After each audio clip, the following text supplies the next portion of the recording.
Good morning students. Class 7 के बच्चे ध्यान देंगे। हम लोग एस्पिरेशन चैप्टर पढ़ चुके हैं अच्छी तरह। अब उसका हम लोग क्वेश्चन आंसर देखेंगे। आप लोग वर्ड मीनिंग देकर भी करा देंगे। अभी क्वेश्चन आंसर हम लोग देखेंगे। फर्स्ट में मल्टीपल चॉइस क्वेश्चन है। पहला पूछ रहा है, ऑप्शनल क्वेश्चन है, ड्यूरिंग एक्सहेलेशन द रिब्स, यानी कि जब कुछ श्वसन की क्रिया होती है, जब हम लोग सांस छोड़ते हैं, निष्कासित करते हैं, तो उस समय हमारा रिब का मूवमेंट क्या होता है?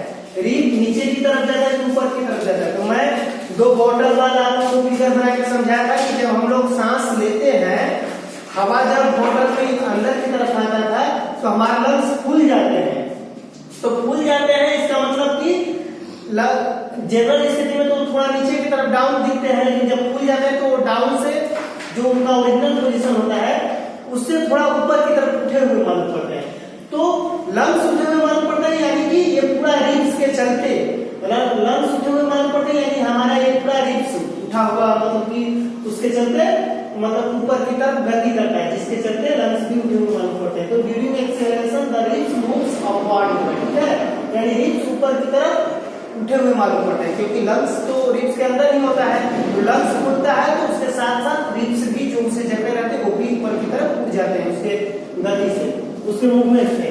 अब सेकंड है हम लोग का, in cockroaches the air enters the body through, cockroach में हवा उसके शरीर में कैसे प्रवेश कर पाती है? इसका आंसर होगा स्पाइरेकल। हम लोग पढ़ने के दौरान पढ़ रहे थे कि कॉकरोच के शरीर के दोनों साइड्स में, शरीर के दोनों किनारे पर मतलब कि छोटी छोटी बाल नुमा रचना निकली होती है, जिन्हें हम लोग स्पाइरेकल्स बोलते हैं। छोटे छोटे छिद्र होते हैं जिन्हें स्पाइरेकल्स बोलते हैं।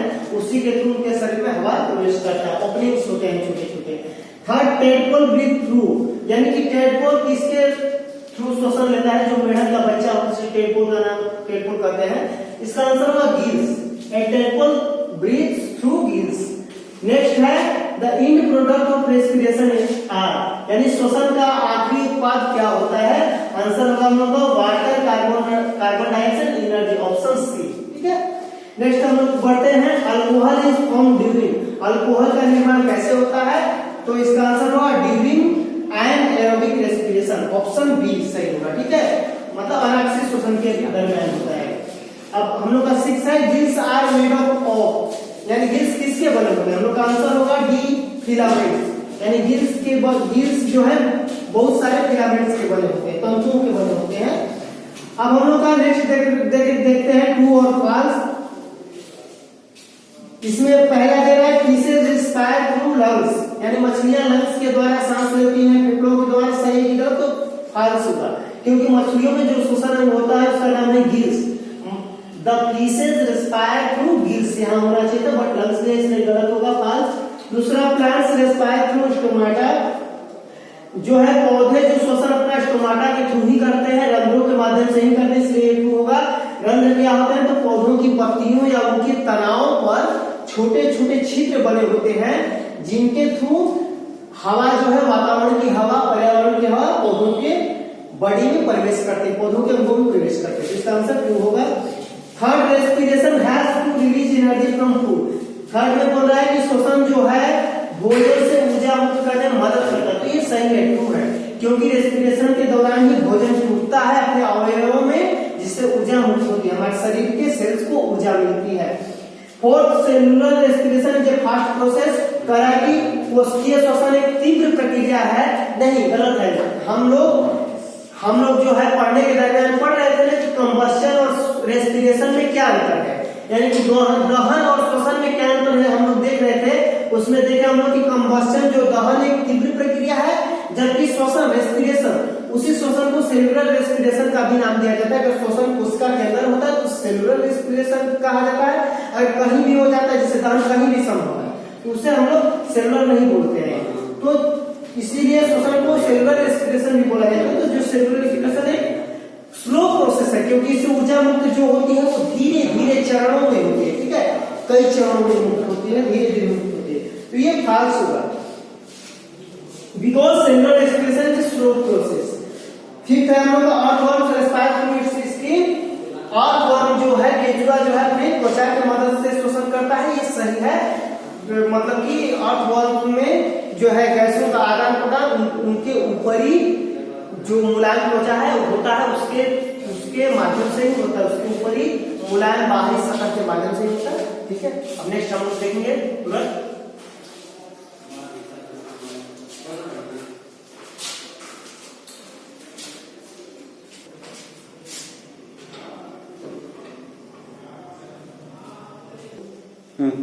देखिए टाइप सी में ओरल क्वेश्चन है। इसमें पहला क्या है, which respiration more energy is release, पूछ रहा है किस श्वसन में ज्यादा ऊर्जा मुक्त होती है। हम लोग का आंसर होगा एरोबिक रेस्पिरेशन। एरोबिक रेस्पिरेशन में ज्यादा ऊर्जा मुक्त होती है इन एरोबिक रेस्पिरेशन के कंपेयरिंग में। रेस्पिरेशन दो प्रकार का होता है, हम लोग पढ़ चुके हैं in our previous videos, in our previous classes पढ़ चुके हैं हम लोग कि रेस्पिरेशन दो तरह का होता है, एरोबिक और एनारोबिक। तो एरोबिक रेस्पिरेशन में ज्यादा एनर्जी रिलीज होती है। दूसरा क्वेश्चन है when do our muscle cells respire anaerobically, पूछ रहा है कि हमारी मांसपेशी कोशिकाएं कब एनारोबिकली श्वसन करती है। तो इसका आंसर है ड्यूरिंग हैवी एक्सरसाइजेज। हम लोग जब हैवी एक्सरसाइज कर रहे होते हैं, जब भारी व्यायाम कर रहे होते हैं, तो हमारी जो मसल सेल्स हैं एनारोबिकली रेस्पायर करते हैं। ठीक है, हम लोग का थर्ड है then the main organs of human respiratory system, मानव श्वसन तंत्र के मुख्य अंगों का नाम लिखना है। इसका आंसर होगा nostril, nasal cavity, trachea, bronchi and lungs are the main organs of human respiratory system. Fourth question है, ये ओरल टाइप के क्वेश्चन है सारे। Name two organism in which exchanges of gases takes place through diffusion, यानी कि उन दो जीवों के नाम लिखना है जिनमें गैसों का आदान प्रदान विसरण की प्रक्रिया द्वारा होता है। इसका आंसर होगा हाइड्रा एंड आक्वा। ठीक है, के बारे में चलिए देखते हैं हम लोग आगे में है टाइप डी क्वेश्चन है, फिल इन द ब्लैंक्स है। पहला बोल रहा है taking in oxygen and giving out carbon dioxide is called, यानी कि शरीर के अंदर ऑक्सीजन लेना और शरीर से बाहर कार्बन डाइऑक्साइड उत्सर्जित करना श्वसन के उपरांत क्या कहलाता है। इसे हम लोग ब्रीथिंग बोलते हैं। ठीक है, इसे हम लोग ब्रीथिंग बोलते हैं, यानी कि एक तरह से इसे भी श्वसन भी हम लोग कह सकते हैं। ये एक ब्रीथिंग में हम लोग का सांस लेना और निकालना दोनों सम्मिलित रहता है। ठीक है, और जब ये और रेस्पिरेशन क्या होता है, ये ब्रीथिंग कहलाता है।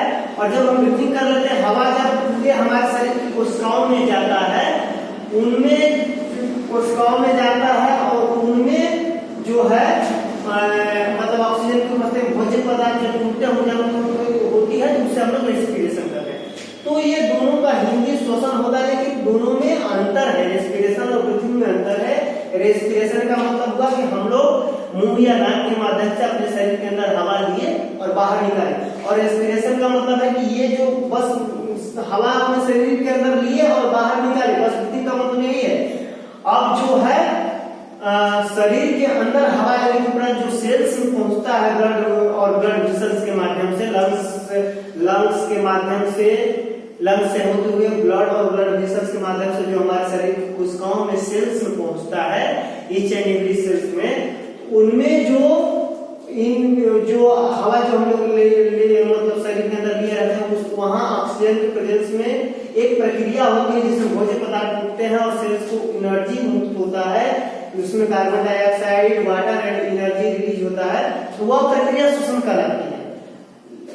तो दोनों में अंतर है। ऐसे दोनों का हिंदी में श्वसन नाम हम लोग दे देते हैं, लेकिन दोनों में बहुत अंतर है। ठीक है, इसमें सिर्फ हवा शरीर के अंदर लेने और छोड़ने की प्रक्रिया शामिल होती है, लेकिन रेस्पिरेशन में सारी प्रक्रियाएं शामिल होती हैं। हवा लेने छोड़ने से लेकर हमारे शरीर में जो मतलब कि भोज्य पदार्थ होते हैं उनसे जो ऊर्जा मुक्त होती है, ये सारे प्रोसेस में रेस्पिरेशन में शामिल होते हैं।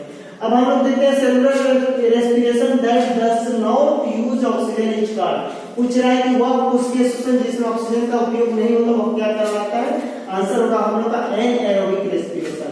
थर्ड है the breaking down of glucose into carbon dioxide and water occur in, यानी कि किस श्वसन में ग्लूकोज टूटता है कार्बन डाइऑक्साइड और जल में। तो हम लोग का आंसर होगा in aerobic respiration. Aerobic respiration glucose, carbon dioxide और जल में टूटता है, जबकि इन एरोबिक रेस्पिरेशन में क्या होता है कि ग्लूकोज जो है अल्कोहल कार्बन डाइऑक्साइड में टूटता है, ठीक है। और एक तरह का और भी एनारोबिक रेस्पिरेशन है जिसमें ग्लूकोज लैक्टिक एसिड और एनर्जी में टूटता है, ठीक है। इस तरह अल्कोहल कार्बन डाइऑक्साइड में टूटता है, एनर्जी रिलीज होती है, उसमें भी सारे रेस्पिरेशन में एनर्जी रिलीज होती है, लेकिन अवयव टूटने के तुरंत अवयव अलग अलग हो जाता है, ठीक है। किसी में कुछ दूसरे तरह के अवयव होते हैं, जैसे एरोबिक रेस्पिरेशन में ग्लूकोज जो है कार्बन डाइऑक्साइड वाटर और एनर्जी में टूटता है, जबकि एनारोबिक रेस्पिरेशन में ग्लूकोज है अल्कोहल कार्बन डाइऑक्साइड में टूटता है और कभी लैक्टिक एसिड में भी टूटता है, ठीक है। नेक्स्ट हम लोग देखते हैं a large vascular seat is called diaphragm, हम लोग आंसर होगा। जो मांसपेशियों का एक व्यापक पैमाने पर जो चादर होता है लंग्स के नीचे, वेस्कुलर सीट जैसी रचना होती है, एकदम पतली पतली मांसपेशियां एक में एक कंपैक्ट होती है और मतलब चादर जैसा लगता है वो रचना देखने से माइक्रोस्कोप से, ऐसे तो मतलब जनरल आंख से नहीं पाती है, ठीक है। तो उसे हम लोग डायफ्राम बोलते हैं, डायफ्राम बोलते हैं वो वेस्कुलर सीट चादरनुमा रचना को, मांसपेशीय चादरनुमा रचना को। पांचवा the wide pipe branches into two small tips called bronchi. लोग जब डायग्राम बना के देख रहे थे तो देखे थे उसमें हम लोग कि जो है ट्रेकिया और वाइड पाइप होता है, आगे चल के दोनों लंग्स में एक खुलता है जिसे ब्रोंकाई बोलते हैं। विभक्त हो जाता है दो ट्रेकिया, पहले तो बड़ा मतलब कि जो हम लोग का जो है नोस्ट्रिल से चलता है या माउथ से चलता है, जो नीचे आता है थोड़ा बड़ा साइज में होता है, आगे चलते उससे दो छोटे छोटे साइज के नलिका विभक्त हो जाता है, दोनों लंग्स में जाते हैं, ब्रोंकाई होते हैं। और ब्रोंकाई आगे चल के भी दो शाखाओं में दो छोटे छोटे नलिका विभक्त हो जाते हैं जिन्हें ब्रोंकियोल्स बोलते हैं। नेक्स्ट है lungs are present in chest cavity. Lungs जो है वो चेस्ट गुहा में अवस्थित होता है। सतवा है breathing rate is an adult is, जो ब्रीथिंग रेट एन एडल्ट में होता है, एक वयस्क मनुष्य में जो ब्रीथिंग रेट होता है 15 to 18 टाइम्स। बस अब ब्रीथिंग रेट का मतलब ये है कि इन ए मिनट, एक मिनट में कोई व्यक्ति जितना बार सांस लेता है छोड़ता है उसे हम लोग उसका श्वसन दर बोलते हैं। तो breathing rate in an adult is 15 to 18 times, ठीक है। इन ए मिनट तो खुद ही इसमें इंक्लूड है, इसको लिखने की जरूरत नहीं है, हमारे इतना से भी काम हो सकता है, ठीक है। ब्रीथिंग रेट का मतलब ये होता है कि एक मिनट में कोई व्यक्ति जितना बार सांस लेता है छोड़ता है। अब हम लोग मैच द फॉलोइंग आते हैं, इसमें कॉलम ए कॉलम बी है। कॉलम ए में है डायफ्राम, पहला में डायफ्राम का हम लोग का में मैच होगा चेस्ट कैविटी से, क्योंकि डायफ्राम भी जो होता है चेस्ट गुहा के अंदर ही लंग्स होता है और उस लंग्स के नीचे वाली मस्कुलर सीट रचना को ही डायफ्राम बोलते हैं लोग। दूसरा है लिप्स, लिप्स का मैच हुआ स्टोमाटा से, पत्तियों का श्वसन स्टोमाटा होते हैं, लिप्स पर स्टोमाटा होते हैं जिनके थ्रू पौधों में श्वसन मतलब प्रक्रिया संपन्न होती है। थर्ड है स्किन, स्किन का हम लोग का हो जाएगा कौन सा जीव है जो स्किन के माध्यम से शोषण करता है, अर्थवर्म हम लोग का हो जाएगा, ठीक है। चौथा फिश, फिश का हम लोग का होगा मछलियां किस अंग के माध्यम से शोषण करती है, गिल्स, इसका हम लोग गिल्स होगा। पांचवा प्रोब, प्रोब किस माध्यम से शोषण करता है, कौन से अंग से, तो गिल्स एंड लंग्स, क्योंकि जब मेढक अभी छोटा रहता है, मेढक का बच्चा तो गिल्स के माध्यम से शोषण करता है और जब वही बड़ा हो जाता है तो लंग्स के माध्यम से शोषण करता है। इसको जैसे लंग्स होगा आपको बच्चा में, ठीक है।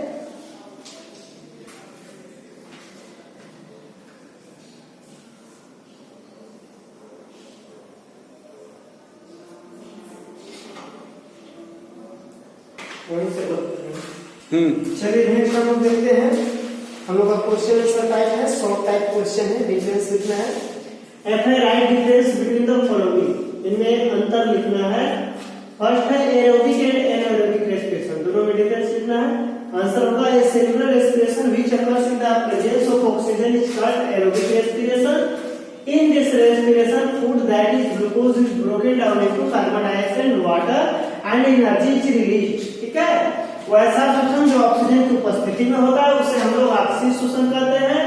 ये ऐसे श्वसन में भोज्य पदार्थ, भोजन पदार्थ यानी कि ग्लूकोज जिसे हम लोग बोल सकते हैं वो जो है कार्बन डाइऑक्साइड और जल में डूबता है, ऊर्जा मुक्त होती है। जबकि while anaerobic respiration is a respiration which occurs in the absence of oxygen, in this respiration food that is glucose is broken down into alcohol and carbon dioxide, sometimes into lactic acid and energy is released, यानी कि अनाक्सियल शोषण वह शोषण होता है जिसमें कि जो ऑक्सीजन की अनुपस्थिति में होता है, इसमें भोजन पदार्थ यानी ग्लूकोज जो होता है अल्कोहल और कार्बन डाइऑक्साइड में टूटता है, समटाइम्स इनटू लैक्टिक एसिड, और कभी कभी लैक्टिक एसिड में भी अनाक्सियल शोषण में जो है मतलब कि ग्लूकोज टूटता है और एनर्जी और ऊर्जा इसमें मुक्त होती है। अब दूसरा हम लोग का देखना है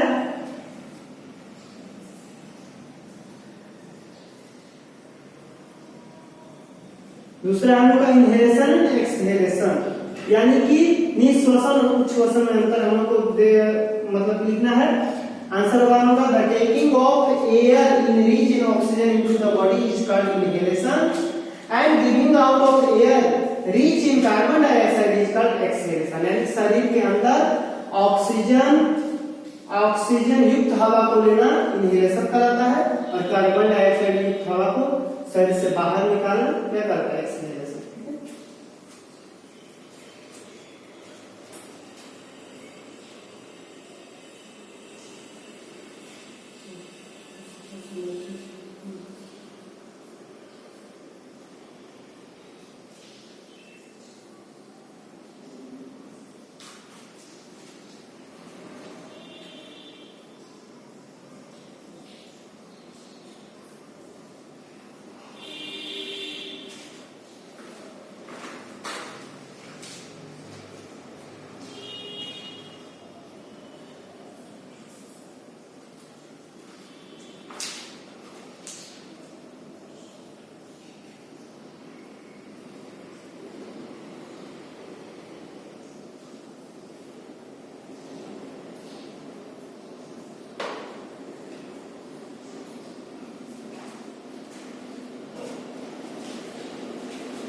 चलिए हम लोग आगे देखते हैं। आगे आंसर द फॉलोइंग, इसमें डिफाइन द फॉलोइंग है, यानी परिभाषा लिखना है। पहला इसमें है रेस्पिरेशन, पहला क्वेश्चन में डिफाइन द फॉलोइंग है। पहला इसमें भी तीन है डिफाइन करना है। पहला है रेस्पिरेशन। रेस्पिरेशन मींस श्वसन को परिभाषित करना है। The process of breaking down food that is glucose in the cells and releasing out the energy is called respiration, यानी कि शरीर की कोशिकाओं में भोजन पदार्थों का टूटना और उनसे ऊर्जा मुक्त होना श्वसन कहलाता है। ठीक है। दूसरा है स्पाइरेकल, इसका होता है insect such as cockroaches and grasshoppers, there are openings